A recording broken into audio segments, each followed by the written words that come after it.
it's pretty interesting because from 2005 to 2016, Dominick Cruz didn't lose anything. I think he only lost one submission event against Uriah Faber. Right. That was it. And then you came in and put on one of the best fights we've ever seen a contender put on. And you just looked so crisp, so clean. It was obviously your camp, something about you going into that fight. Did Uriah have a lot of input on that camp, or what was it that you went in that fight feeling so strong? I think the guys on the team had a lot. You know, they've known Dominick. And for me, I've figured this is the guy I was going to fight when I was a teenager. You know, watching WEC, I knew I was going to be the size of Rampage, you know, when I grew up, you know. Like, I was like, I'm going to be probably WEC guy. So I kind of gravitated towards that. But I loved watching the UFC. You know, something I always loved. Loved to do, loved to watch. Ultimate Fighter, I thought I was like, I'm going to get in the Ultimate Fighter. You know, we're going to go in there. That's how I'm going to get my contract. Thank God I didn't have to do that. Because I coached it one time and I was like, I can only imagine being in the house, having to deal with that.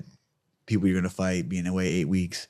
No phones. No phones. You can't contact no your nothing, family. That's harsh. Yeah, it is. And you have to cut weight. You have to fight so many times, you know what, in the 8-week period, at least 2 or 3 until you get to the finale. So that's kind of like where I was, but I said WC, so I gravitated towards Faber, you know, and those guys, Joe Benavidez, Miguel Torres, all these guys, you know. And so, yeah, I think that Team Alpha Male, you know, they fought him a lot. Yeah. And I just, like I said, watching him, I knew his rhythm and, you know, kind of his footwork, just watching him over and over again. And then just my style, you know, for sure. Like my uncle was, you know, he was there since the beginning. So he groomed me for this kind of fights, you know, a lot of movement, you know, staying tight, staying, you know, high guard, little angles, moving with him. That's one thing I think a lot of people get in there with Dominick and they're like, his footwork, he's unorthodox, he moves differently. And they just kind of like sit there and wait for him get his like rhythm. Man, you got to dance with that guy. You know, we can't let him do the dance or he's going to be in the next, you know, he's throwing these overhands, he's doing the takedowns.